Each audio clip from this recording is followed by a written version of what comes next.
forget to subscribe my channel Hang Duk Mana. Sas.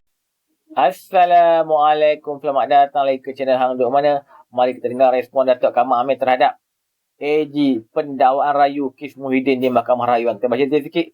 Peguam negara hari ini memfailkan notis rayuan di Mahkamah Rayuan berhubung keputusan Mahkamah Tinggi Kuala Lumpur yang membebas dan melepaskan bekas Perdana Menteri Muhyiddin Yassin daripada 4 pertuduhan salah guna kuasa. Okey, mari kita dengar respon Datuk Kamal Amir. Di akhir tiap komen macam biasa. Awal pagi saya dihujani oleh pelbagai panggilan telefon, pertanyaan, WhatsApp yang masuk dalam talian telefon saya macam juga keputusan pilihan raya. Berdengung-dengung jadi saya. Semua nak tahu betul ke tidak, apa cerita. Saya kata sabarlah dulu, biarlah saya cari faktanya. Saya tak bolehlah sebab sesuatu yang menyangkut soal mahkamah ni saudara, kita harus berhati-hati untuk memberi ulasan. Kerana tersalah beri ulasan, kita boleh dianggap sebagai menghina mahkamah ataupun contempt of court. Sebab itu saya berpesan pada teman-teman, dalam kes-kes yang begini, bolehlah mereka nak buat kenyataan, terpulanglah. Tapi saya boleh dengar macam kenyataan Azmin, Ali dan sebagainya. Itu mendedahkan dirinya untuk contempt of court. Tapi terpulanglah. Dia tentu lebih tahu sebab dia bekas menteri, bekas wakil rakyat dan masih lagi ahli Dewan Undangan Negeri. Tentulah dia tahu batas-batas di mana dia boleh bercakap. Tapi bagaimanapun, saudara, mahkamah hari ini telah pun melepas dan membebaskan Presiden Bersatu, Tan Sri Muhyiddin Yassin atas 4 tuduhan. Dia ada 7 tuduhan, saya ada 4 tuduhan. Ya, katanya menggunakan kedudukan untuk rasuah berjumlah 232.5 juta bagi parti pimpinannya, Parti Bersatu. Jadi Hakim Datuk Muhammad Jamil Hussein membuat keputusan berkenaan selepas membenarkan permohonan Tan Sri Muhyiddin untuk membatalkan tuduhan tersebut. Jadi sebelum ini media melaporkan bagaimana Tan Sri memfailkan notis usul untuk membatalkan tuduhan itu pada 18 April lalu dengan menamakan pendakwa raya sebagai responden. Pengurusi Presiden Nasional itu memohon supaya dilepas dan dibebaskan daripada 4 pertuduhan dikenakan terhadapnya. Dan memohon prosiding di Mahkamah Session ditangguhkan. Jadi melalui affidavit sokongan yang difailkan bersama dengan notis itu, Tan Sri Muhyiddin mendakwa 4 tuduhan adalah cacat dan tidak sah di sisi undang-undang kerana bercanggah dengan Seksyen 152 Kanun Acara Jenayah. Ini berikutan dakwanya tiada mana-mana satu pun dalam tuduhan terbabit mendedahkan kesalahannya mengikut Seksyen 23 dalam kurungan 1 di bawah Akta SPRM. Saudara, kerana waktu beliau menjadi Perdana Menteri, tuduhan tersebut, beliau didakwa menggunakan kedudukan untuk suapan berjumlah 232.5 juta daripada 3 syarikat, iaitu Bukhari Equity Sdn Bhd, Nepturis Sdn Bhd dan Manfo Sdn Bhd, serta daripada Datuk Azman Yusof bagi pihak Parti Bersatu. Dan beliau didakwa melakukan perbuatan itu di Bank CIMB, Cawangan Menara KL, Jalan Station Central, antara 25 Februari 2021 dan 16 Julai 2021, serta 8 Februari dan 8 Julai 2022 mengikut Akta Pencegahan Pengubahan Wang Haram, Pencegahan Pembiayaan Keganasan dan Hasil daripada Aktiviti Haram 2001. Ahli Parlimen itu didakwa oleh Mahkamah Session Shah Alam pada 13 lalu atas pertuduhan menerima wang hasil aktiviti haram berjumlah 5 juta. Dan kes itu dipindahkan ke Mahkamah Session. Saudara, dia sebenarnya dibebaskan sebab pertuduhan cacat, bukan sebab tiada prima facie. Ini perlu faham saudara. Pertuduhan cacat sebab figure ataupun jumlah 0.5 juta, bukan sebab tak ada salah guna kuasa. Maknanya saudara,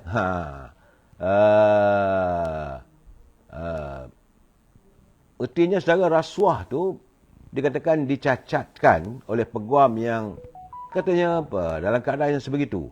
Dia bebas bukan sebab menang perbicaraan, saudara. Pertuduhan perlu dikemaskini saja. Jadi perbicaraan di Mahkamah Session masih berjalan. Sebab itu janganlah kita buat tuduhan yang melampau-lampau. Dengar laporan sebenar, saudara. Sebab itu saya bagi tahu pesan pada kawan-kawan, mereka yang mengiringi Datuk Tan Sri Muhyiddin, saya ingatkan, jangan suka sangat. Memanglah hari ini kerana Perdana Menteri tidak campur tangan. banyak mereka mengatakan bahawa ini adalah tuduhan terpilih. Biasa kita dengar kenyataan-kenyataan yang dilontarkan oleh mereka sebelum ini. Bahawa kononnya ini membawa Tan Sri Muhyiddin ke mahkamah atas tuduhan rasuah sebagainya adalah tuduhan politik. Tapi hari ini saya terbukti yang awak Perdana Menteri tak campur. Terbukti Perdana Menteri Datuk Seri Anwar Ibrahim tidak mencampuri urusan badan kehakiman. Sebagaimana yang mereka lakukan saudara waktu mereka berkuasa. Tapi saudara jangan lupa, ada 2 kes lagi belum selesai. Dan banyak lagi yang belum dituduh pun, termasuk kes yang melibatkan menantunya. Jadi saya haraplah teman-teman jangan berkepak sangat. Kata Datuk Lokman Adam di atas kiriman. Dia kata jangan berkepak sangat. Kepada yang tak mengikuti, Tan Sri Muhyiddin ada 6 kes mahkamah. 4 kes salah guna kuasa. Yang ini dia menang di Mahkamah Tinggi. Tapi pendakwa raya boleh buat rayuan. Ada lagi 2 kes. Lebih kurang 155 juta. Kes ini masih berjalan. Jadi bagaimanapun saya agak tertarik dengan catatan daripada saudara Hisham Jalil. Cuma saya nak tengok supaya janganlah bila saya membaca ini dia terjerat dalam contempt of court. Kerana menurut hantaran saudara Hisham Jalil selaku Majlis Tinggi UMNO, katanya pagi ini bekas Perdana Menteri dan pengurusi bersatu Tan Sri Muhyiddin dibebaskan dari tuduhan rasuah oleh Mahkamah Tinggi berkenaan kes rasuah 200 juta dari jana wibawa. Fakta tuduhan diberi oleh SPRM ialah Tan Sri Muhyiddin telah meminta rasuah lebih 200 juta di pejabat Perdana Menteri dari 3 syarikat. Sebutlah Bukhari, Nepturis, Mafor. Dan 195 juta telah masuk ke akaun Parti Bersatu dari Bukhari Ikuti sebelum pilihan raya umum tempoh hari. Jadi, kata Syam Jalil, sebab pembebasan yang diberi oleh mahkamah ialah kerana tidak salah mengikut akta SPRM. Jadi sebab itu dia pun menimbulkan persoalan lah. Apakah apabila sesiapa saja dia Perdana Menteri atau Menteri, kalau mereka meminta rasuah dan sebagainya kerana untuk dana politik, apakah tidak bersalah? Itu keadaannya saudara. Jadi sebab itu, walaupun kita rakyat tak boleh nak kata kita bersetuju saudara. Apa saja diputuskan oleh mahkamah, kita harus bersetuju dan mendengar dengan teliti. Jangan pula kita membuat andaian yang bukan-bukan. Kerana memang kita faham. Kalau wang itu ada. Tidak dinafikan. Ya, saudara, sebab itu saudara Hisham Jalil menggesa sebagai pegawai negara memfailkan rayuan pendakwaan ke atas kes ini di Mahkamah Rakyat. Sebab jika kes ini menjadi keputusan dan duluan, saudara, ataupun presiden undang-undang, maka lebih teruklah rasuah akan berleluasa di negara ini. Demikian kenyataan daripada saudara Hisham Jalil. Bagaimanapun, Jabatan Peguam Negara telah pun menjelaskan bahawa mereka akan membuat rayuan di Mahkamah Rayuan Putrajaya berhubung pembebasan Presiden Parti Peribumi Bersatu Tan Sri Muhyiddin atas 4 kes salah guna kuasa untuk rasuah berjumlah 232.5 juta. Dan perkara tersebut telah dimaklumkan oleh pengarah kanan bahagian perundangan dan pendakwaan SPRM, iaitu Datuk Wan Syarudin Wan Ladin, ketika ditemui oleh media di luar mahkamah pagi tadi saudara. Katanya notis rayuan itu adalah membabitkan keputusan mahkamah yang membebaskan Tan Sri Muhyiddin. Jadi katanya kita akan merayu dan failkan notis. Jadi bila ditanya mengenai baki lagi 3 pertuduhan terhadap Tan Sri Muhyiddin, iaitu pengubahan wang haram dan menerima hasil aktiviti haram AMLA, Wan Syarudin berkata pendakwaan akan memohon di Mahkamah Session agar pembicaraan kes itu ditangguhkan. Sementara dia tunggu rayuan, dan kes itu ditangguhkan dulu untuk sementara. Katanya sebelum ini mahkamah telah pun menetapkan pada 19 September depan untuk sebutan semula kes bagi permohonan pembicaraan bersama. Lebih daripada itu katanya saya tak boleh komen. Kemudian saudara, Jabatan Peguam Negara mengesahkan tengah hari tadi bahawa kerajaan telah pun memfailkan notis rayuan berhubung keputusan Mahkamah Tinggi untuk melepas dan membebaskan Presiden Parti Peribumi Bersatu Tan Sri Muhyiddin awal pagi tadi saudara. Pihak pendakwaan katanya dengan ini ingin menyatakan bahawa notis rayuan ke atas keseluruhan keputusan tersebut telah pun difailkan hari ini. Itu kata Pejabat Peguam Negara. Dalam kenyataan tersebut, jabatan itu turut menegaskan keputusan mahkamah hari ini hanya bersabit tuduhan yang dihadapi oleh Tan Sri Muhyiddin di bawah Akta Suruhanjaya Pencegahan Rasuah SPRM 2009. Pihak pendakwa juga ingin menjelaskan bahawa permohonan yang telah diputuskan oleh mahkamah tadi hanyalah berkenaan dengan 4 pertuduhan bagi kesalahan di bawah Seksyen 23 Akta SPRM saja. Jadi 3 lagi pertuduhan di bawah Seksyen 4 dalam kurungan 1 Akta Pencegahan Pengubahan Wang Haram, Pencegahan Pembiayaan Keganasan dan hasil daripada aktiviti haram ke atas pengurusi Perikatan Nasional itu masih kekal dan akan melalui peringkat sebutan di Mahkamah Session Kuala Lumpur pada 19 September. Ya, saudara.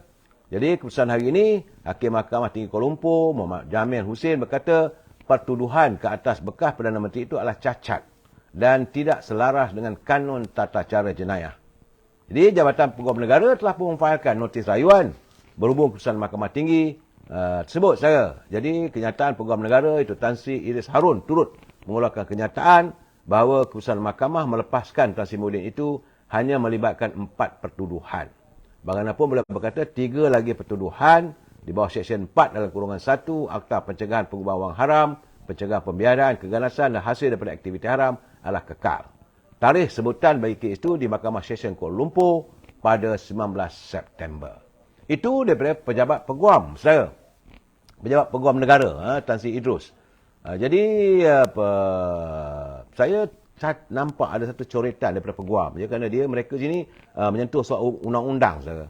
Catatan seorang peguam, dia kata, jadi peguam kes jenayah ini, kalaulah anak guam kita ni menang di mahkamah rendah atau mahkamah bicara, jangan terlalu seronok katanya.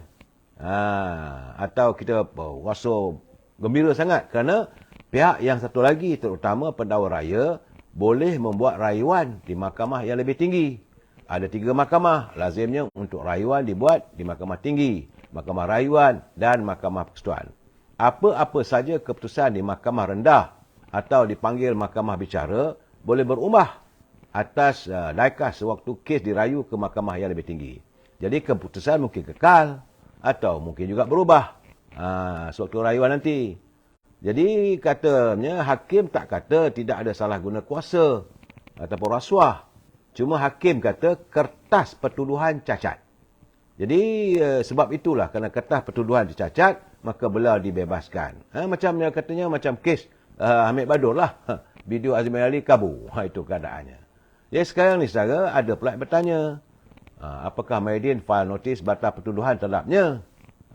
Jadi kerana beliau belum dibicarakan lagi.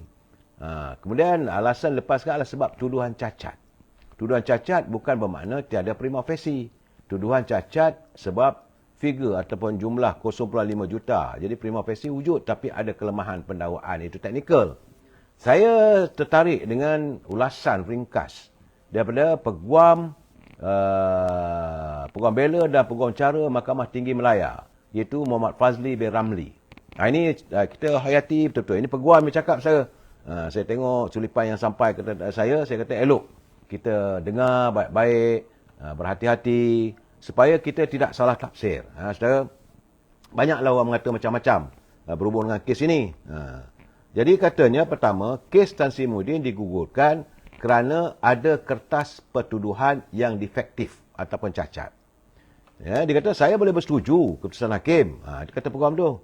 Kerana Seksyen 153 dalam kurungan 1 Kanun Tata Cara Jenayah memperuntukkan tata cara teknikal yang sangat strict terhadap kertas tuduhan. Kalau pelaku buat sekalipun jenayah yang dituduh, tertuduh masih boleh dilepaskan kerana pertuduhan yang defektif, pertuduhan yang cacat. Namun, pendakwa raya biasanya tidak berdiam diri kerana mereka punya kuasa yang agak luas seperti mana perkara 145 dalam Perlembagaan Persekutuan, iaitu untuk memulakan, menjalankan atau menghentikan prosiding terhadap sesuatu kesalahan jenayah. Perkara 145 ni kuasa besar milik Peguam Negara, saudara. Perkara 145 Perlembagaan Persekutuan. Saudara, pilihan yang ada sama ada satu pertuduhan baru dirangka atau merayu di Mahkamah Tinggi bahawa keputusan hakim mahkamah yang membebaskan. Jadi terlalu banyak lagi jalan yang boleh dilintis oleh pendakwaan seperti membuat semakan atau memperkemaskan siasatan supaya satu tuduhan dapat dikemukakan dengan lebih berkesan. Banyak kes kelemahan siasatan menjadi punca tiada prima facie atau dibebaskan di akhir kes pembelaan. Jadi kes ini baik untuk dijadikan rujukan ataupun presiden ataupun duluan. Dalam mahkamah, bahasa-bahasa peguaman dia mengatakan presiden ataupun duluan kepada kes-kes jenayah negara ini supaya ia menjadi satu asas pembebasan seseorang kerana hanya kertas tuduhan tak lengkap di peringkat sebelum pembicaraan bermula melalui hanya satu notis saja. Jadi pembicaraan belum bermula, saudara. Saya tidak berminat untuk berpolitik dalam kes ini, kata peguam tersebut. Jadi prosedur mahkamah kerana dalam undang-undang kita tidak diajar untuk menjadi walaun kepada suatu kes. Tapi setiap kes mempunyai variasi dan kreativiti untuk menang dengan skill advokasi peguam-peguam. Namun, kata peguam tersebut, pada pendapat saya dalam kes melibatkan kepentingan rakyat, jenayah yang high profile, berprofil tinggi, semua pihak seperti pendakwa raya, hakim, melihat kepada meritable case sebagai keutamaan supaya yang dituduh tidak dizalimi dan mangsa akan terbela. Kes ini juga menarik bagi dia kerana bidang kehakiman kelihatan bebas dari campur tangan politik eksekutif dan kerajaan yang memerintah. Dan katanya bahawa kes belum berakhir tapi baru bermula. Itu menurut saudara Muhammad Fadli bin Mat Ramli. Itu peguam bela dan peguam cara Mahkamah Tinggi Melaya. Saudara, artinya kes ini bukan berakhir, saudara. Masih dianggap sebagai baru bermula. Jadi saudara, jangan kita membuat telahan yang bukan-bukan. Saya tengok macam-macam orang kirim. Ada yang marah pada ketua hakim, ada marah pada peguam kita punya kita panggil peguam negara. Macam-macam lah, saudara. Tapi saya harap, saudara, jangan kita buat pesan yang bukan-bukan. Kita tunggu lagi. Belum selesai lagi, saudara. Sebab peguam negara pejabat peguam negara telah pun membuat permohonan untuk kes ini disemak semula. Saudara, itu yang dapat saya laporkan berhubung tentang kedudukan kes yang menjadi begitu panas hari ini. Ada orang suka, ada orang tak suka. Jadi, dalam keadaan ini, memanglah, saudara, saya tahu, bagi penyokong happy. Tapi, belum tahu lagi. Dan ini juga membuktikan bahawa Yang Amat Berhormat pada Menteri Datuk Seri Anwar Ibrahim mengutarakan katanya, beliau tidak akan mencampuri urusan mahkamah. Biarlah mahkamah menentukan. Dan beliau juga tidak mencampuri urusan penguatkuasa sama ada polis, tentera maupun SPRM. Jadi pembahagian kuasa itu terlaksana. Dan inilah yang diperjuangkan oleh Parti Keadilan selama ini, saudara. Baik, saudara. Itu kes Tan Sri Muhyiddin telah pun kita ketahui dan kita tunggulah perkembangan, saya rasa dalam seminggu dua ni. Kes Wak Zahid, kita sabar dulu, tunggulah. Jadi jangan pula kita sekarang ni beranggapan bahawa Tan Sri Muhyiddin boleh lepas, Datuk Zahid Jamidi juga boleh lepas. Ada perancangan. Tak betul, saudara. Kita tunggu sebab kita harus menghormati dalam proses kita menjunjung perlembagaan dan kita sentiasa mendaulatkan undang-undang. Saudara, keluhuran perlembagaan dan kedaulatan undang-undang harus dipertahankan. Hari ini juga, saudara, pihak Polis Raja Malaysia katanya telah pun menerima permohonan lisan dan mereka akan daripada Suruhanjaya Pencegah Rasuah untuk mengenakan notis merah berkaitan kes melibatkan menantu kepada Tan Sri Muhyiddin Yassin. Menurut Ketua Polis Negara, Tan Sri Razaruddin Husin, katanya pihak polis akan bekerjasama dengan SPRM berhubung bantuan yang diperlukan. Tindakan akan dijalankan berdasarkan maklumat yang diberikan dan permohonan notis merah yang mana kita telah pun terima, katanya. Beliau berkata dalam sidang media selepas Majlis Serah Tugas Pengarah Jabatan Siasatan Jenayah Bukit Aman, itu di Mes Pegawai hari ini. Sinar Harian sebelum ini telah melaporkan bahawa Kementerian Dalam Negeri akan melihat sebarang bentuk bantuan yang diperlukan oleh Suruhanjaya Pencegah Rasuah berhubung kes melibatkan menantu kepada bekas Perdana Menteri Tan Sri Muhyiddin.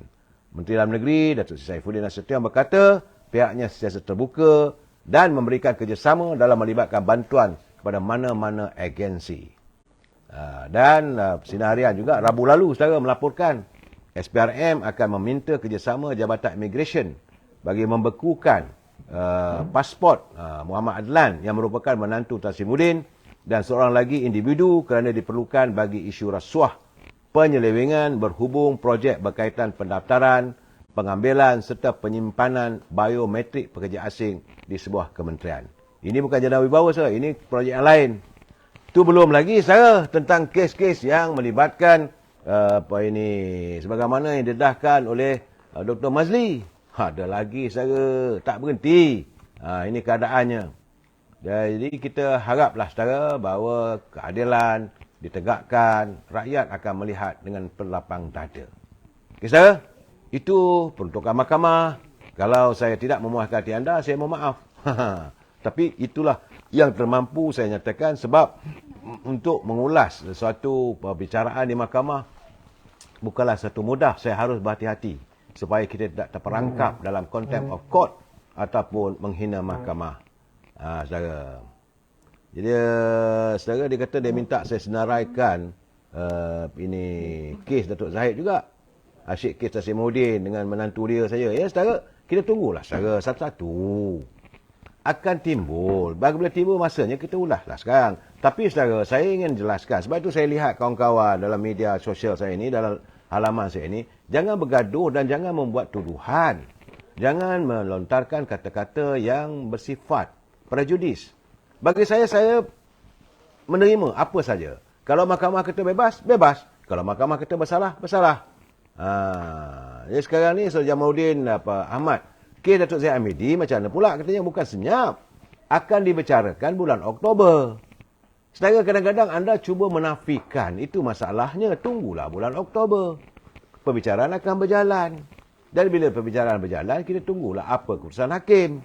Jangan kita pula mengatasi ataupun kita membuat satu penghakiman saya katakan penghakiman rakyat, tak boleh. Sesuatu perbicaraan biarlah mahkamah menentukan saudara. Saudara, jangan saya menasihat pada teman-teman. Saya haraplah saudara berfikiran matang. Dalam ini kes yang sensitif saudara. Sebab ini melibatkan pemimpin tertinggi. Malah kadang-kadang kita juga boleh dikenakan tindakan. Tunggu je lah. Betul Saudara Azizul Hanifah. Tunggu. Tak lama pun akan ada perbicaraan. Kita laporkanlah. Sebab sebelum pilihan raya negeri itu hari, saya ingat dalam seminggu sebelum pilihan raya negeri, sudah pun berjalan kes itu. Tapi ditangguhkan. Kerana mahkamah juga memahami bahawa Timbalan Perdana Menteri terpaksa menghadiri banyak program-program. Jadi ditangguhkan pada bulan Oktober. Sabar saudara. Baik. Okey, tentang komen saya baca detail sekali lagi. Bagaimanapun Idris Harun berkata keputusan itu hanya membayar 4 pertuduhan bagi Al-Askar dalam mengikut Seksyen 23 Akta SPRM 2009. Katanya 3 lagi pertuduhan di bawah Seksyen 4 strok 1 kurungan 1 Akta Pencegahan Hubungan Haram, Pencegahan Pembiayaan Perganasan dan Hasil daripada aktiviti haram 2001 dihadapi pengurusi Perikatan Nasional PN dan Presiden Bersatu itu masih kekal. Peguam tinggi kerajaan itu mengesahkan perkara berkaitan pada satu kenyataan media dikeluarkan hari ini. Pihak pendakwa merujuk keputusan Hakim Mahkamah Tinggi Datuk Jamil Hussein disampaikan pada pagi ini dalam kes pemohonan Muhyiddin untuk membacakan 4 pertuduhan di bawah Seksyen 23 Akta SPRM 2009. Tuan-tuan, lepas ni kita akan tengoklah macam mana. Biasanya kita ada mahkamah rayuan, betul mahkamah lepas mahkamah rayuan ni mahkamah tinggi. So banyak lagi lah peringkat dia. Dia tak semudah tu untuk settle ke ni. Jumpa tuan. Assalamualaikum.